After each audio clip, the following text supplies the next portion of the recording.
Así que ya no sois extranjeros. Antes todos éramos extranjeros. Cuando veíamos al Israel natural, por supuesto, era un pueblo muy distinto a todos los demás, escogido por Dios. Pero ahora el pueblo espiritual, el nuevo, el verdadero Israel, ya no somos extranjeros, ¿verdad que no? Ni advenedizos. Un advenedizo es un extranjero que está de paso por un lugar. Es decir, no pertenece a ese lugar. Amén. Nosotros no somos advenedizos. Contrario a lo que muchas veces tal vez el dispensacionalismo hace ver que sí, Dios tiene dos pueblos, pero este es el principal. La iglesia es un detalle, un as de la manga que se sacó el Señor porque no sabía qué hacer cuando congeló su trato con Israel, esperando que en un futuro se arrepienta y entonces, iglesia, ponte a un lado, que ahora sí voy con mi verdadero pueblo. Eso es un concepto bien errado, ¿verdad? No, hubo un pueblo concebido por gracia desde antes de la fundación del mundo. Y nosotros estamos y formamos parte de ese pueblo. Tal vez no somos el primogénito, porque el primogénito es Israel. ¿Ok? Pero no somos advenedizos, no estamos de paso. Somos parte integral de ese pueblo y conciudadanos de los santos, miembros de la familia de Dios. Aquí es donde yo quiero llegar. Somos miembros de la familia de Dios. Me gusta este concepto para referirse a los hijos de Dios. Verlo como una familia. Amén. Bien, yo creo que todos hemos escuchado más de una vez decir que en relación a nuestras responsabilidades humanas, el orden de prioridad es el siguiente. Primero Dios. Nadie discute eso, ¿verdad? Segundo lugar, la familia. Permítanme estar en desacuerdo con esa postura. Y tercer lugar, la iglesia. ¿Verdad que sí? Estoy seguro que esa es la postura que todos ustedes tienen. Es la que hemos escuchado desde siempre. Y pudiera yo estar equivocado, pero permítanme plantear por qué creo como creo. Repito, lo que hemos escuchado es el orden de prioridades que se supone, de acuerdo a nuestras responsabilidades humanas, debemos tener en mente. Primero, Dios. Eso no está en discusión. Segundo, la familia. Yo me opongo a ese concepto y explicaré después por qué. Y tercero, ¿cuál? La iglesia. Déjenme replantear este orden de manera diferente. No voy a tratar de convencerlo de lo que yo creo. Espero que usted tenga convicciones firmes, pero si las tiene, que las mismas estén basadas en lo que las Escrituras dicen. Amén. Yo creo de manera diferente. Estoy convencido a la luz de las Escrituras que el orden sería como sigue. Primero, por supuesto, esto está fuera de toda discusión. Dios, sin lugar a duda, ocupa el primer lugar. Pero es mi firme convicción, repito, a la luz de la Biblia, que el segundo lugar lo ocupa no la familia, sino la iglesia. Sí, yo sé que está asombrado y hasta rechaza mi postura. Bueno, déjenme explicarlo después, pero permítanme seguir con el orden de prioridades de acuerdo a como yo lo entiendo. Dios, la iglesia. En tercer lugar, la familia. Y en cuarto lugar, sí, hay un cuarto lugar. En cuarto lugar, la iglesia local. Se quedaron pensativos, ¿verdad? Algunos de ustedes les vino un pequeño rayo de luz de entendimiento y aunque no están completamente convencidos, tal vez están pensando que hay algo de sentido en lo que digo. Y seguramente algunos de ustedes están pensando, la clave de lo que el pastor quiere decir está en el hecho de que ha hecho diferencia entre la iglesia y la iglesia local. Si pensaste eso, pensaste correctamente. Creo que ahí está la clave. ¿Ok? Voy a volver a plantear el orden de prioridades. Primero, Dios. Segundo, la iglesia. Tercero, la familia. Y cuarto, la iglesia local. Ahora, ¿por qué digo esto? Vamos a la Biblia para ver si mi tesis es correcta o si yo estoy equivocado. Cuando el Señor en Génesis crea el concepto de familia, lo hace uniendo a una pareja en matrimonio, Adán y Eva, ¿verdad? Porque no puede existir familia sin matrimonio. Repasemos lo que ocurrió allá. Ustedes recuerdan que el Señor le había dado una asignación a Adán, de que le pusiese nombre a todos los animales. Y dice la Biblia que así como Él los designó, ese es su nombre hasta ahora. Pero luego hay una nota que es bastante sugerente y dice, mas para Adán no se halló ayuda idónea para él. Esa sola declaración nos hace pensar que pareciera que Dios estaba ensayando con los animales que trajo Adán para ponerles nombre, a ver si de entre ellos quizás encontraba la ayuda idónea que él necesitaba. Porque si no, no dijera, mas para Adán no se halló ayuda idónea para él. Lo cual indica de que pareciera que esa era la razón por la cual él le encargó esto a Adán, de no solamente nombrar a cada animal según él lo iba a designar, sino que también quizás de entre esos animales encontraría su ayuda idónea. Y hemos dicho que a lo mejor fueron desfilando delante de él cada uno de esos animales. ¿Qué tiempo le tomó? No sabemos. Tuvo que ser un tiempo largo, ¿verdad? Y ahí pasó doña Elefanta y Adán dijo, muy gorda. Y pasó doña Jirafa y Adán dijo, muy alta. Y pasó doña Mona y Adán dijo, más o menos, pero tampoco.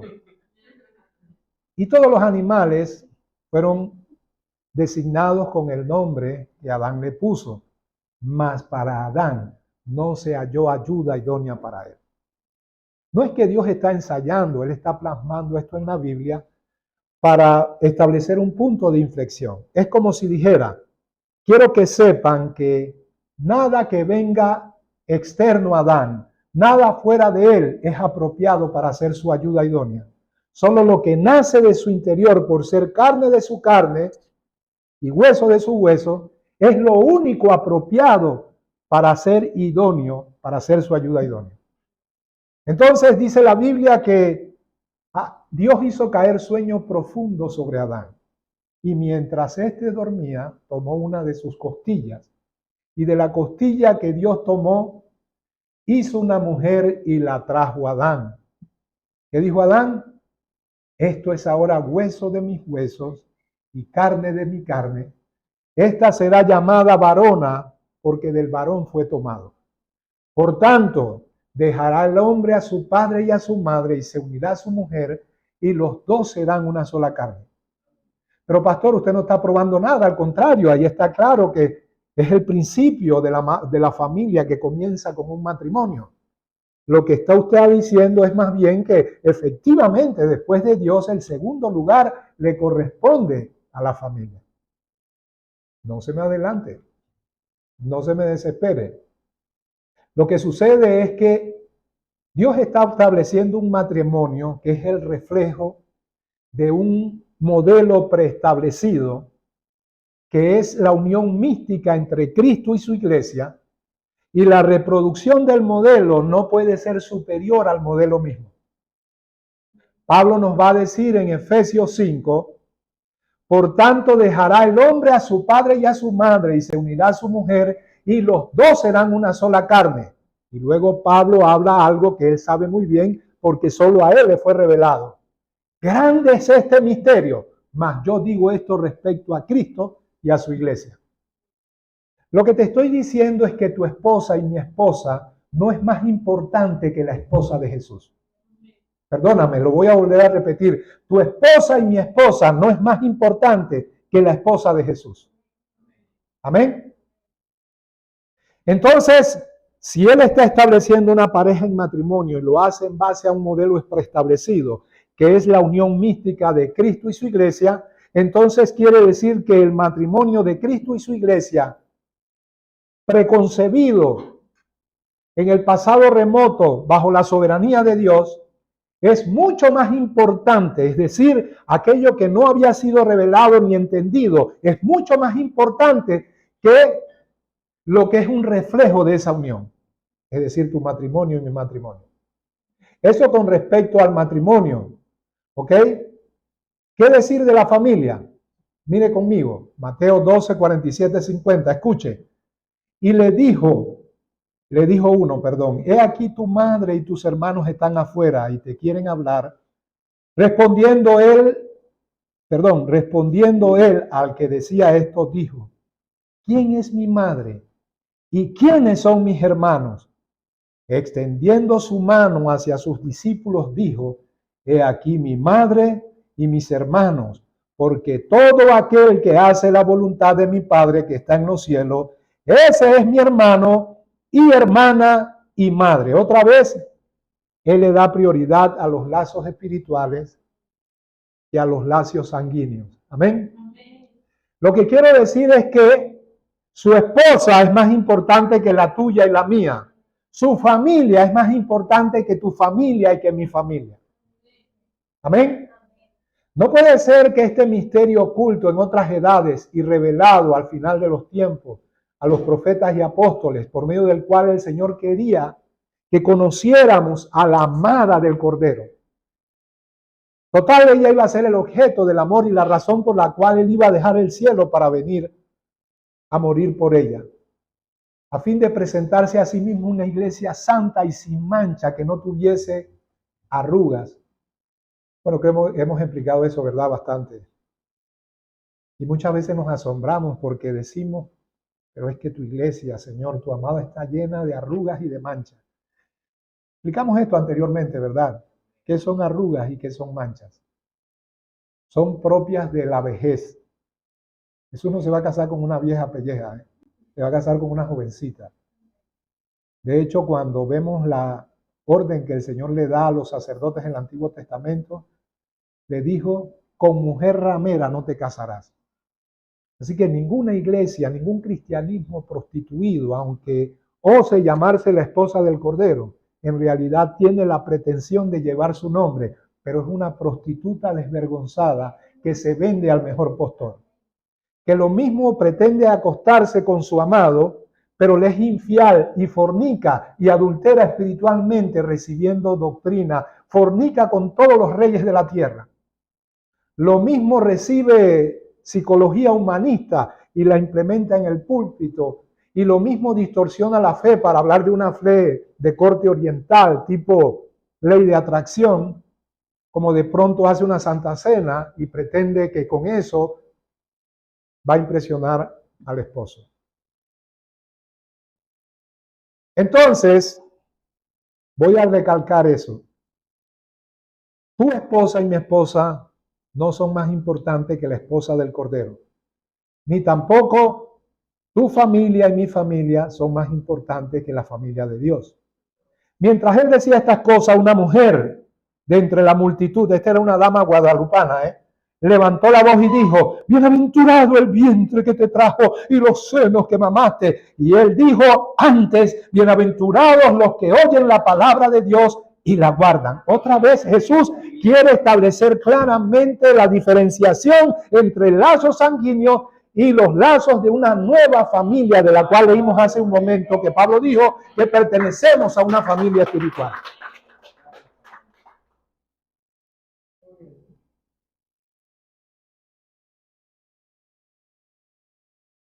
Además de eso, el matrimonio tiene fecha de caducidad. Le preguntaron al Señor Jesús, ustedes recuerdan los saduceos con esa ridícula historia de una mujer que había tenido varios maridos, todos eran hermanos. Al final, en la resurrección de los muertos, ¿de quién será ella mujer? Erráis, ignorando las escrituras, les dijo el Señor Jesús. Porque en la resurrección de los muertos, los que fueren tenidos por dignos, ni se casan ni se dan en casamiento. Es decir, que arribando a la eternidad, la institución matrimonial llegará a su fin. Pero es en la eternidad que comenzará la relación de Jesucristo con su esposa. ella como su amada y él como su esposo. Leemos Apocalipsis 21:2. Gocémonos y alegrémonos y demos gloria porque han llegado las bodas del Cordero y su esposa se ha preparado. Amén. Apocalipsis 19:7. Y yo, Juan, vi la santa ciudad. ¿Se dan cuenta que también es concebida como una ciudad? La nueva Jerusalén, descender del cielo de Dios, dispuesta como una esposa ataviada para su marido. Así que el matrimonio entre un hombre y una mujer llega hasta los límites de nuestra vida presente, después de lo cual en la eternidad no habrá matrimonio. Pero es entonces cuando recién comienza el de Jesús y su iglesia. ¿Ok? Así que voy a otra vez y quiero hacer aclaraciones al respecto porque yo sé que usted todavía no está muy convencido. Pero repito, la clave está en la diferenciación que he hecho entre la iglesia universal y la iglesia local. Ahí es donde está la clave y se va a dar cuenta al final que en términos prácticos usted puede mantener todavía el esquema que siempre ha mantenido, porque para todo efecto práctico es lo mismo. Eso lo vamos a explicar ahora. ¿Ok? Hice una distinción entre la iglesia universal invisible, y con ello lo que quiero decir no es que las personas que la conforman son invisibles. Es invisible porque no podemos tener al cuerpo de Cristo conformado por todos los santos que han existido a lo largo de la historia, ni siquiera los que existen hoy diseminados a lo largo y ancho de la geografía de este planeta. Por lo tanto, es invisible porque no podemos saber quién es quién, ¿verdad? El único momento donde el cuerpo de Cristo estará presente todos a la vez será en nuestro encuentro con el Señor en la gloria. Pero al presente tenemos algo que Dios ha establecido. Y yo lo comparo con este ejemplo. Me estoy refiriendo ahora a la iglesia local. Usted pudiera intentar comprender todas las implicaciones, imagínense, de una gran ciudad, o para no ser tan extenso, un gran mall, no, ni siquiera de los que hay aquí en Panamá, de los que he oído que hay en Estados Unidos. Digo oído porque este cholito no ha salido nunca del país.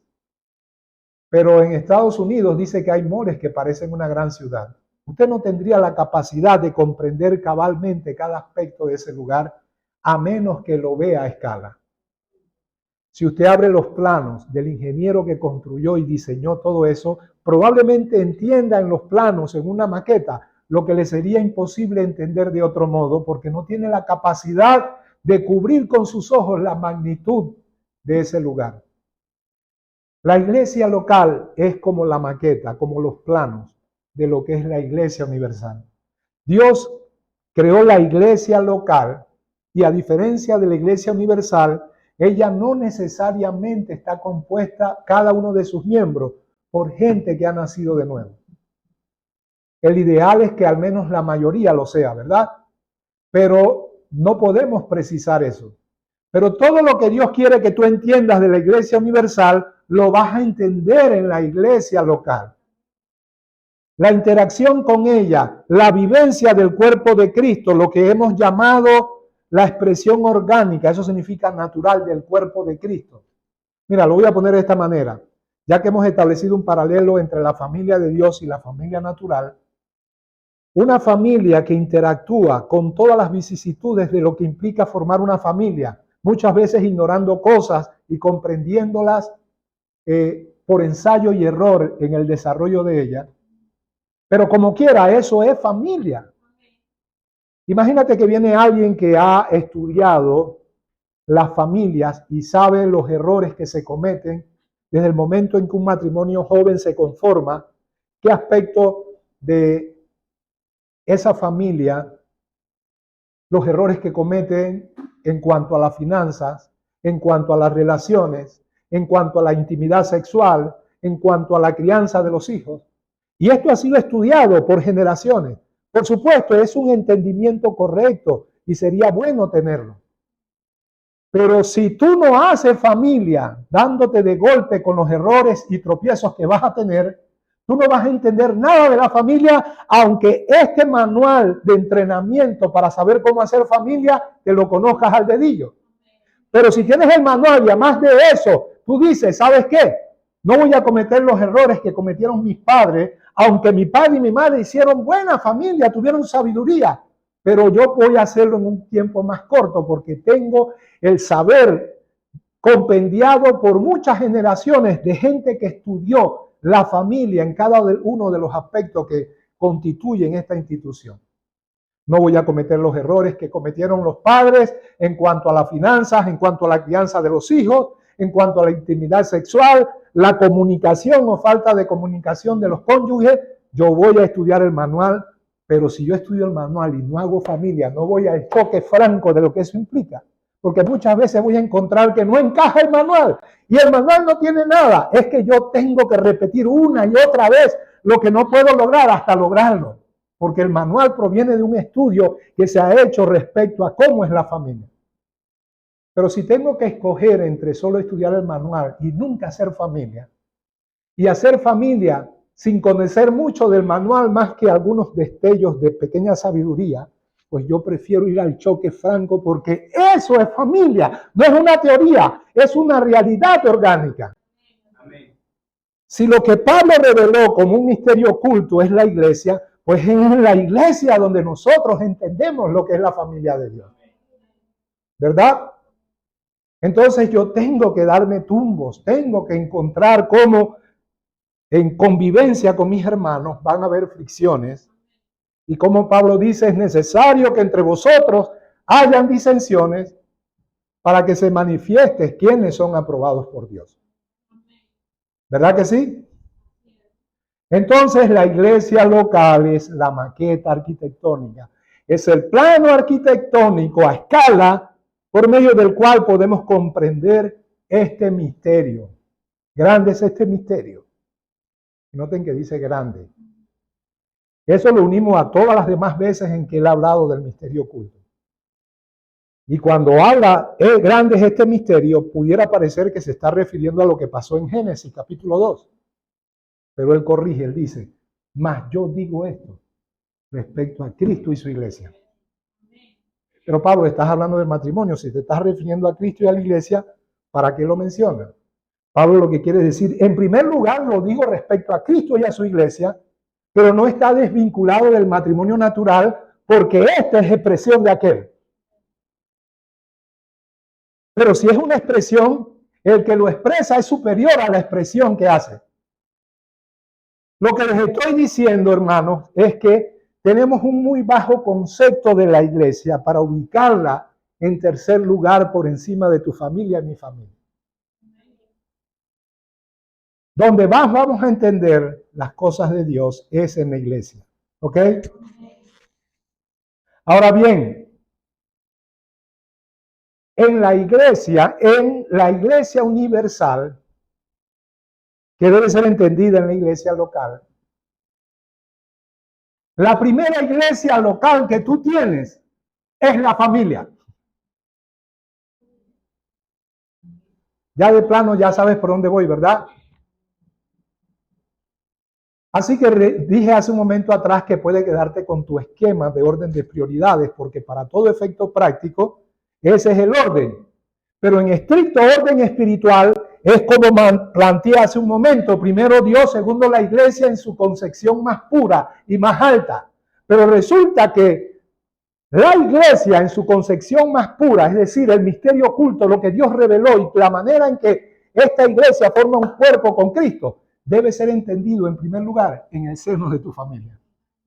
Hombre, si Dios está diciendo voy a unir a Adán y a Eva, y esto es semejante a la unión de Cristo y la iglesia, entonces es en la familia, en primer lugar, antes que la iglesia local, donde tú vas a entender todo lo relacionado con la iglesia universal. Amén. Tú dices, bueno, yo pertenezco a una iglesia bíblica, pero la pregunta es, ¿perteneces a una familia bíblica? Porque no puede ser que una familia secular, atea, solo porque a alguien se le ocurrió que es el segundo en orden de prioridades, sea superior a la iglesia universal. Pero la iglesia universal encuentra su más pura expresión, más que en la iglesia local, en la familia. ¿Me he hecho entender? Entonces, en términos prácticos, sigue con el orden que siempre has tenido. ¿Cuál? El de que Dios es primero y en segundo lugar está tu familia, pero llevada a cabo como una iglesia. Si no, es un concepto distorsionado de familia. Y no me digas que el fulano de tal, ateo, fornicario, adúltero, que no le importan sus hijos más que darles dinero. Eso es un modelo que pudiéramos decir que está por encima de la iglesia. Nunca tal cosa acontezca. Entonces, la idea de familia es que la relación de Cristo con su esposa sea establecido en la relación matrimonial y que los hijos que provengan de esa unión sean parecidos a los hijos espirituales de la Iglesia Universal. Ahora está más claro, ¿verdad? Se asustaron cuando dije, y se armaron, se cuadraron, pastor, vaya otro con ese cuento, yo no lo recibo. No sé, pero yo te cité la Biblia. Amén. De paso, tú citas estas cosas cuando le quieres dar duro a los católicos. Olvídate de María, porque él dijo, ¿quién es mi padre? Pues, ¿por qué no lo aplicas aquí también, pues? Tu familia no es más importante que la familia de Dios. Pero sucede que el propósito de Dios es que las familias a las cuales prometió Dios a Abraham que serían benditas en aquel que era su simiente, deben conformar. No es que siempre es así, pero el ideal de Dios es que las iglesias sean tan fuertes como fuertes son las familias que la conforman. Por eso dije, te enorgulleces y dices, yo pertenezco a una iglesia bíblica. La pregunta es, ¿y perteneces a una familia bíblica? Entonces, como dije, hay que hacer una diferencia entre la iglesia universal y la iglesia local. Respecto a esta última, no podemos pretender que esté por encima de la familia, porque esa es tu primera iglesia local. Es donde vas a aprender más.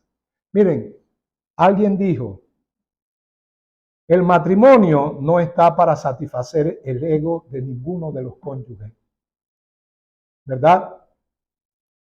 Por eso es equivocado enseñar, disipular a los jóvenes que recién se van a casar, de que lo que ellos deben esperar es qué tipo de persona esperas que ella sea o que él sea. Que satisfaga todas tus apetencias egoístas, que sea compatible contigo. Y lo que objetamos respecto a esto es, esa no es una base para poder hacer matrimonio. ¿Por qué? Porque un día tu secretaria será más compatible contigo que tu esposa. ¿Verdad? Entonces, la única manera de poder que el propósito de Dios se realice en la familia, específicamente entre los cónyuges, y ese propósito es conformarte a la imagen de Jesús, es que veamos el modelo por el cual ha sido establecido la familia. Comienza, dijimos, con un matrimonio. A ver, vamos a examinar a Cristo y su iglesia. Cuando piensas en Cristo, piensas en ira, en enojo. ¿En qué piensas? En ternura, ¿verdad? Y cuando piensas en la iglesia, la esposa, ¿en qué piensas? Fidelidad, pura, santa. No, ¿verdad? Entonces quiere decir que la esposa de Jesús no es lo que parece ser, al menos ahora, ¿no? Le dije hace un momento que él murió por ella para santificarla a fin de presentarse a sí mismo una iglesia pura que no tuviese mancha ni arruga. Déjenme, porque dejé eso en el tintero, manchas y arrugas. La Biblia, el Espíritu Santo escoge los términos precisos, no algaretemente. Mancha y arrugas son características de la vejez. Las mujeres y los hombres también en este tiempo. Se acuñó un término que ya quedó en desuso. Hace algún tiempito atrás se les llamaba metrosexual. Y alguien dijo, metrosexual es el que está a 1 metro de ser homosexual. Y el mismo cuidado de las mujeres y cuidadito y todo. Bueno, no me quiero meter en esa área. Pero las mujeres, paréntesis, también los hombres, en la medida que van entrando en años, ¿contra qué luchan? Contra la vejez. Pero en términos de cuidado de la piel, ¿cómo se refleja esa vejez? Mancha y arruga. Hace un tiempito atrás, porque todavía me creía un pelado, el pelado Angie, me di cuenta que ya el cuello se me estaba distinguiendo. Arruga, ¿amén? y hay como que estoy todo veteado por aquí, mancha. Los radicales libres comienzan a hacer sus efectos en el cuerpo y eso se traduce, al menos en apariencia, en mancha y arruga, sinónimo de la vejez. Y les dije, Jesús no se va a casar con una vieja, sino con una jovencita. En términos espirituales, mancha y arruga habla de un deterioro espiritual por causa de no estar en perfecta lid con el esposo. Porque el Espíritu Santo, créeme, es el mejor cosmetólogo espiritual que puede hacer desaparecer de ti las manchas y las arrugas, entiéndase. El fruto de una vida carnal, la falta de entusiasmo y de pasión. Todo eso son manchas y arrugas. El no estar en gozo y paz, que son las características del reino o gobierno de Dios sobre la vida. Pablo dijo, el reino de los cielos no consiste en comida ni en bebida, es decir, en acciones externas. Consiste en características internas, gozo, paz y justicia. Gozo, paz y justicia habla de una iglesia joven, de una iglesia revitalizada, de una iglesia que se mantiene tal cual como cuando comenzó. Pero manchas y arrugas habla de vejez y no de ancianidad, porque esto es una virtud. Ancianidad habla de sabiduría. No estamos hablando de ancianidad en ese sentido, estamos hablando de vejez. ¿Ok? Ahora bien, haciendo un recuento de figuras metafóricas de simbolismos en el Antiguo Testamento con respecto a la Iglesia Universal. Ustedes me han oído hablar de muchas de estas figuras. La más perfecta es Eva. ¿Ok? La tipología más perfecta y afín con la Iglesia es la de Eva, por supuesto. Cuando Él hace caer sueño profundo, Dios hace caer sueño profundo sobre Adán, eso tipifica el sueño de la muerte de Jesús, por la cual se creó la iglesia, ¿verdad? Cuando Adán está sumido en ese sueño profundo, sin que él se dé cuenta, Dios extrae de su interior una costilla. ¿De dónde fue extraído? De su interior. No fue como los animales que vinieron de afuera, ¿verdad? No era nada externo a Adán, era algo que venía de lo íntimo de Adán. Y de esa costilla hizo a una mujer. Quiere decir que solo lo que nace de Adán es idóneo para ser su esposa. Por eso él dijo, carne de mi carne y sangre de mi sangre. Esta salió de mí. Esta no es como estos animales que no tienen correspondencia en su naturaleza intrínseca conmigo. Esta es una extensión de mí. Es como si fuera yo, pero exteriorizado. Para que fuera ayuda idónea de Adán, tenía que salir de Adán.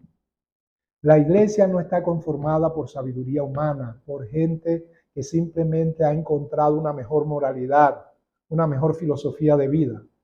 La iglesia está conformada por aquellos que tienen la vida de Cristo morando en ellos. Es la naturaleza de Cristo en ellos lo que hace que sea idónea para ser su esposa. Amén. No es nada externo a la vida de Cristo lo que puede conformar su iglesia. Puedes poner a lo mejor que pueda producir el género humano. Pon la mente de Steve Hawking y de Albert Einstein. Pon el físico atlético de los deportistas de élite. Pon todo lo mejor de este mundo y Dios lo desecha. No es idóneo para ser mi ayuda idónea. No me sirve. Pertenece al viejo Adán. Es una porquería. Pero ponga al cristiano más insignificante que todavía vive bajo los dominios de la carne, pero tiene la naturaleza de Cristo. Y eventualmente el que comenzó en él la obra la perfeccionará hasta el día de Jesucristo. Amén. La disciplina hará la diferencia. La disciplina lo ajustará, lo domará y producirá, ¿qué cosa? El fruto de justicia, el fruto apacible de justicia, carácter de Cristo, es decir, la expresión externa de la vida de Cristo en cada uno de nosotros. Así que Eva era la ayuda idónea de Adán porque salió de Adán, porque tenía la genética de Adán, no era algo externo, provenía de Adán. Lo que salió de Adán era carne de su carne y hueso de sus huesos. Lo que le fue presentado fue su esposa. Esto pudiera estar simbolizado por el momento puntual en la cruz cuando ese romano hiere a Jesús en un costado y dice que de allí, y Juan dice, yo doy testimonio de esto, es la forma de hablar en un juicio, son palabras jurídicas. Yo doy testimonio de eso, que lo que salió de allí es agua y sangre, una forma doble de expresar la vida. Es decir, la vida, la iglesia está conformada por la vida de Jesús. Lo que no tiene la vida de Jesús no puede ser iglesia. Amén. Solo lo que nace de Jesús es apto para ser su esposa. Y nació del sueño profundo de Jesús, es decir, de su muerte, tipificado por el sueño profundo de Adán. Amén. Esto es ahora hueso de mi hueso y carne de mi carne. Por eso tenemos en Eva, estamos hablando de la iglesia universal, la expresión más puro de lo que es la amada del Cordero, y los conceptos son muy teológicos, porque vamos a ver ahora, y no tomaré mucho tiempo en eso, la iglesia local. Ustedes saben que Satanás imita todo lo que el Señor quiere hacer, ¿verdad? La Biblia en Apocalipsis habla de que al final de los tiempos habrá una trinidad satánica. Creo que está hablando de algo que ha ocurrido a lo largo de toda la historia. De hecho, yo pienso que cuando Apocalipsis habla y pareciera que está hablando de un periodo de la historia donde se han de dar estas cosas, y yo creo que en efecto ocurrirá, pero mientras que es verdad que hay cosas que se darán al final de los tiempos, poco antes del retorno del Señor, creo que estas cosas también se han dado a lo largo de toda la historia. Es decir, que la palabra profética tiene un cumplimiento atemporal, que no podemos ubicar en el tiempo, pero tiene también un cumplimiento puntual. Muchas veces es parcial en un periodo de la historia y otras veces el cumplimiento cabal y completo al final de ella. Por ejemplo, el anticristo. Siempre han habido anticristos, pero habrá uno en particular. Apostasía, siempre la ha habido, pero Pablo habló de una al final de los tiempos que será una gran... Ya estamos inmersos en ella. ¿Okay? En ese sentido, también Satanás ha imitado a la esposa del Cordero. La gran ramera, ¿ok? Históricamente hablando, le endilgan este título a la Iglesia Católica y con razón, ¿verdad? Yo no creo que sea equivocado. Los reformadores todos estaban convencidos de que la prostituta de Apocalipsis era la Iglesia Católica. En lo único que tal vez estaban equivocados es que se limitaba a ella, pero de que expresó el espíritu de la falsa esposa de Jesucristo que pretende ser la legítima. Es más, se ha arrogado a sí mismo el derecho de llevar el título, el nombre, el apellido del esposo, pero es una ramera, como dije hace un momento atrás, desvergonzada. ¿Ok? Pero no se limita a lo que históricamente fue la expresión religiosa más preponderante, más hegemónica que ha habido a lo largo de la historia, que es el catolicismo romano. Dice que ella es ramera y madre de todas las rameras de la tierra. Si hay una madre, entonces hay muchas hijas. Y este concepto de la iglesia prostituida siendo una ramera y no la esposa de Jesucristo, no solamente le atañe al catolicismo romano, todo protestantismo, todo evangélico, todo cristianismo prostituido entra en la categoría de la gran ramera. Y yo, Juan, vi la santa ciudad, este es el contraste, la nueva Jerusalén, descender del cielo de Dios, dispuesta como una esposa, ataviada para su marido.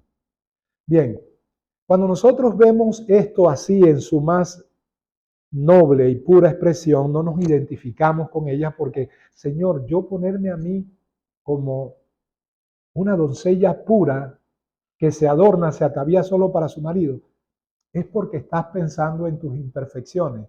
Pero cuando vemos el conjunto, es decir, la Iglesia Universal de la cual tú formas parte, en general, sabemos que todo hijo de Dios en lo más profundo de su ser, aunque compita con esa pelea que hay contra la carne, desea lo mejor de Dios. No quiere serle infiel a Dios. Es en ese sentido en que la verdadera iglesia es una virgen pura que se atavía para su marido. Yo no tengo interés de granjearme la simpatía de nadie, ni tengo interés, bueno, tengo mucho interés en que la iglesia crezca. Me da tristeza que todo el mundo está de viaje y que estemos vacíos, me da tristeza, pero no a cualquier costo. Si el costo es pragmatismo y yo tengo que decir algo distinto a la Biblia, pues me quedo con uno. Es más que legítimo desear que crezcamos espiritual y en número. Pero es que el que no es de Dios no le interesa la palabra de Dios. Está dispuesto a fornicar y adulterar espiritualmente. Si me tengo que acostar con la psicología humanista, me acuesto con ella. Si me tengo que acostar con la ley de atracción, me acuesto con ella. Si con las redes de mercadeo para crear una sinergia de crecimiento, a mí no me importa serle fiel a mi marido. Pero el que es verdadero, y en este sentido es que tenemos que tomar esto. No, yo no soy una doncella pura. Sí, si has nacido de nuevo, yo sé que tus intenciones son puras. Más allá de que tus hechos muchas veces lo desmientan. Entonces, estas son las características de la iglesia verdadera. Solamente quiere ataviarse, quiere que la aprobación de su marido. Se atavía no para coquetearle a todo el mundo, sino para agradar a su marido. Señor, yo te quiero agradar, yo quiero hacer las cosas conforme a tu voluntad, quiero predicar tu evangelio y quiero crecer, pero si no hago y para crecer tengo que hacer lo que hace la prostituta, me muero. Amén. Otra figura, ahora que dije me muero, es Raquel. Es el clamor de la iglesia que pareciera ser estéril, pero una vez que abre la matriz, comienza la cantidad de hijos. Es Raquel diciendo, dame hijos o me muero. Amén. Y miren lo que dice con respecto a la otra. Vino entonces uno de los 7 ángeles que tenía las 7 copas y habló conmigo diciéndome, ven acá y te mostraré la sentencia contra la gran ramera. Escuchen esto. Esto describe a la iglesia prostituida, la que está sentada sobre muchas aguas. Amén. Con la cual han fornicado los reyes de la tierra y los moradores de la tierra se han embriagado con el vino de su fornicación. Usted ve a la gente en estas iglesias, llámese católica, llámese evangélica o evangelical, diría yo más. Y todos están embriagados con el vino de ella, porque ella les vierte un vino embriagante de pragmatismo mundano, de luces de colores y música al mejor gusto de sus feligreses. Ella sencillamente dice, estoy para servirle a todos, yo los amo a todos, y les coquetea y les guiña los ojos. Son figuras tipológicas simplemente que hablan de la actitud de una que pretende ser esposa, pero es una imitación de Satanás como imitador que siempre ha sido, pero que no tiene que ver con la iglesia verdadera. Dice, miren lo que hace la prostituta. Cuanto ella se ha glorificado y ha vivido en deleites, tanto dadle del tormento y llanto, porque dice en su corazón, escuche esto, yo estoy sentada como reina y no soy viuda y no veré llanto. Esa es la pretensión arrogante de la falsa iglesia. Yo no soy viuda, yo soy una mujer fructífera que produce muchos hijos. Y ahí está Raquel, pobrecita, dame hijos o me muero. ¿Lo entendieron o lo tengo que explicar? Pero miren lo que le dice el Señor, Isaías 54:1, y luego Pablo lo va a explicar en Gálatas 4:25 con respecto a la iglesia. Regocíjate, oh estéril, la que no daba luz. Prorrumpe en voces de júbilo, la que era desechada. Y lo pongo así porque puse punto suspensivo y no puse el pasaje completo. Porque más son los hijos de la desamparada que de la que tiene marido. La ramera produce hijos y hijas a multitud, pero no son hijos de Dios. Gálatas 4:25-28, Pablo, porque Agar es el monte Sinaí en Arabia y corresponde a la Jerusalén actual, pues esta junto con sus hijos están en esclavitud. Chorreta de gente. Yo estoy bendecido y en victoria porque los negocios le resultan, porque la salud no está maltrecha, pero por dentro presas de la lujuria, presas de toda clase de pecado, y no se inquietan por eso, porque no aman a Jesús, aman su propia bendición y se sienten derrotados cuando las cosas externas que han logrado no las tienen. Amén. Jesús no les satisface. Mas Jerusalén, y corresponde a la Jerusalén actual, pues ésta junto con sus hijos están en esclavitud. No se impresione por lo que ve. Asaf dijo, tan torpe era yo que no entendía, era como una muda bestia de carga delante de ti, hasta que entrando en la Biblia, en el santuario, lo mismo, comprendí el fin de ellos. Amén. Amén. Sentí punzadas en mi espíritu, dijo Asaf, porque yo he lavado en vano mis manos en inocencia.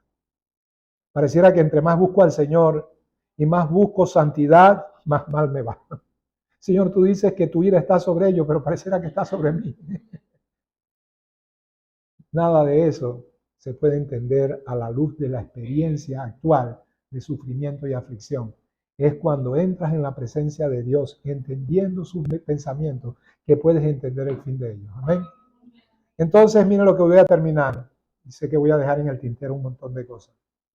Pablo, para explicar, dice, más la Jerusalén de arriba. ¿La iglesia de dónde es? ¿Dónde es la iglesia? ¿De abajo o de arriba? A ver, Blanca, ¿dónde tú naciste? ¿Y por qué dice que eres de arriba?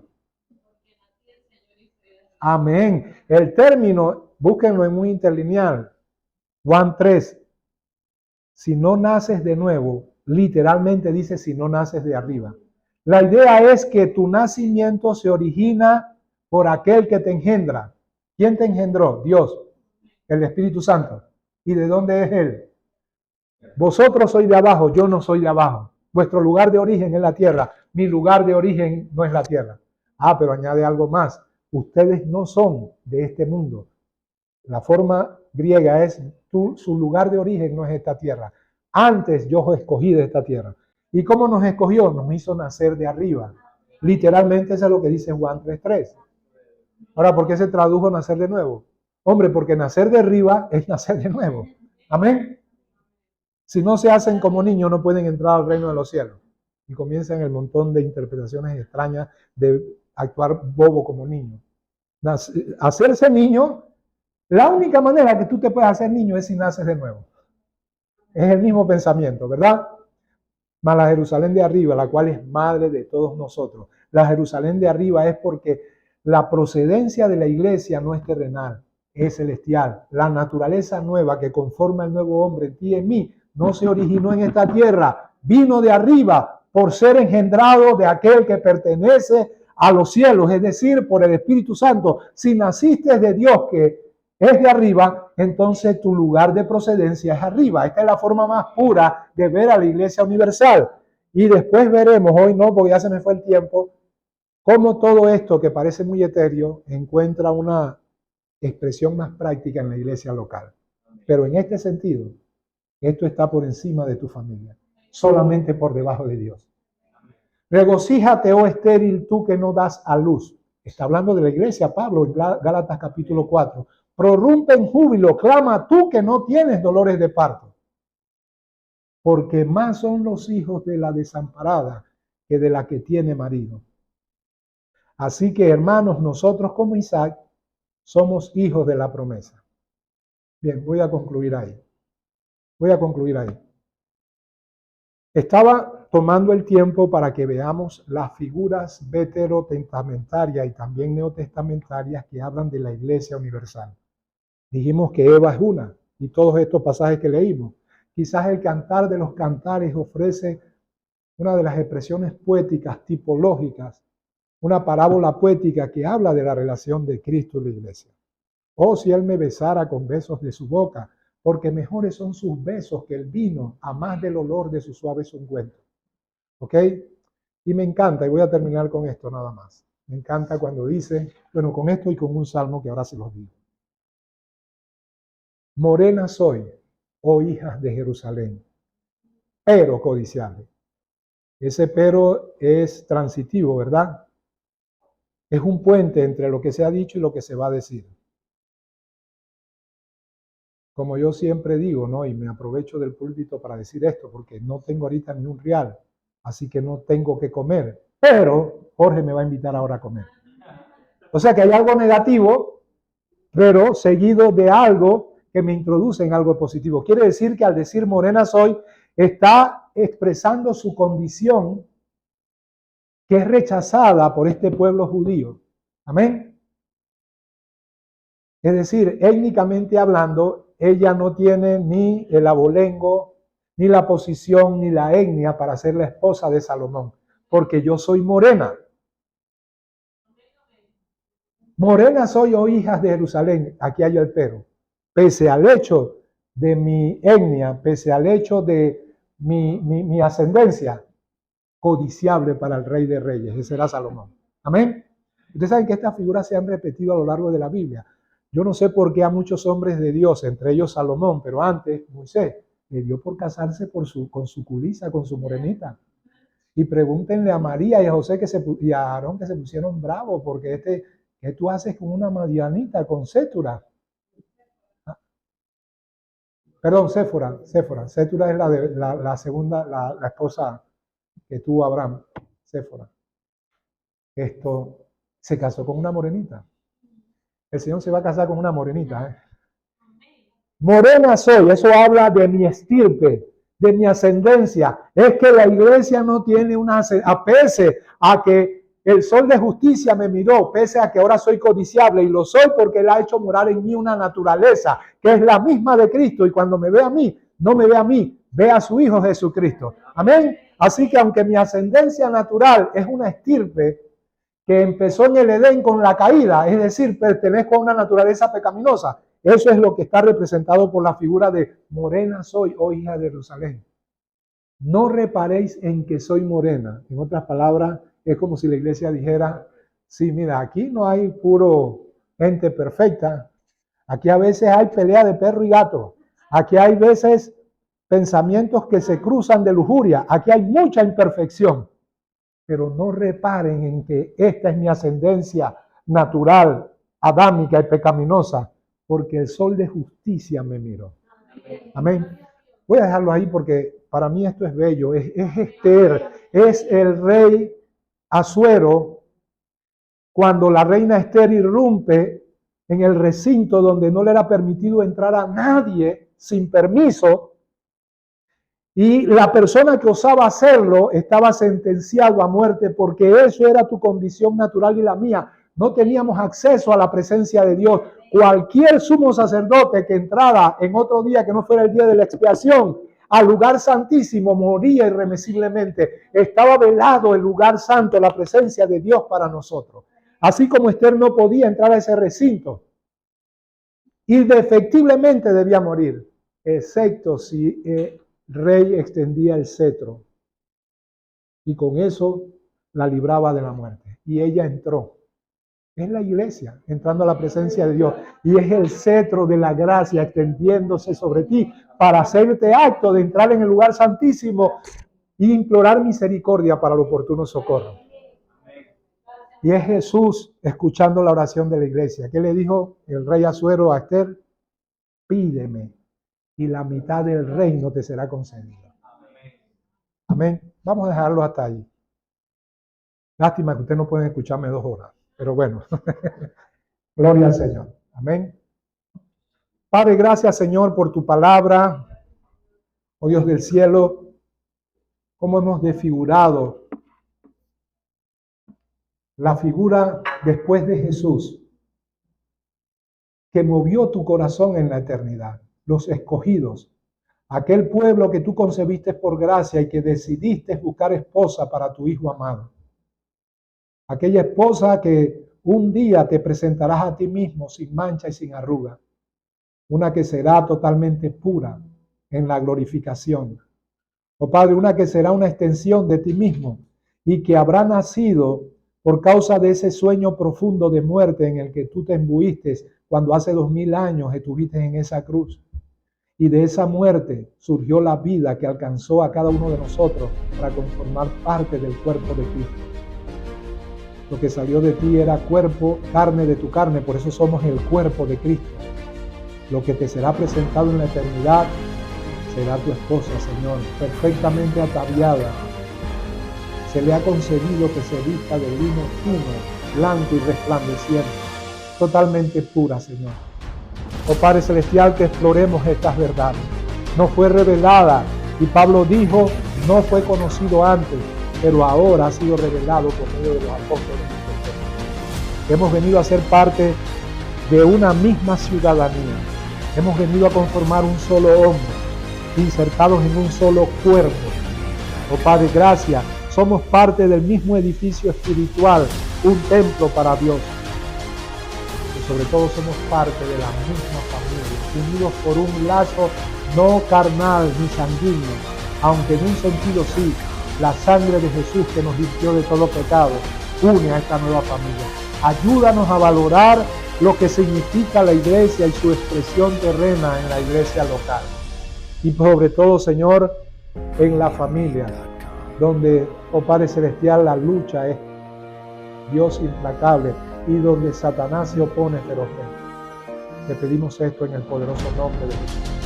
Que cada uno tenga una visión alta de la iglesia y de la familia, para que los que la inician y los que recién van a procrear hijos sepan que su primera iglesia es la familia, el hogar, y que allí procuren, Señor, vivir todas las cosas que tienen que ver con Cristo y su iglesia, ahora entre cónyuges, entre el varón y la mujer y los hijos que han de producir. No que lo vivan de manera secular, Padre Santo, sino que conformen familias bíblicas, así también como iglesias bíblicas. Te lo pedimos en el poderoso nombre de Jesús. Amén y amén.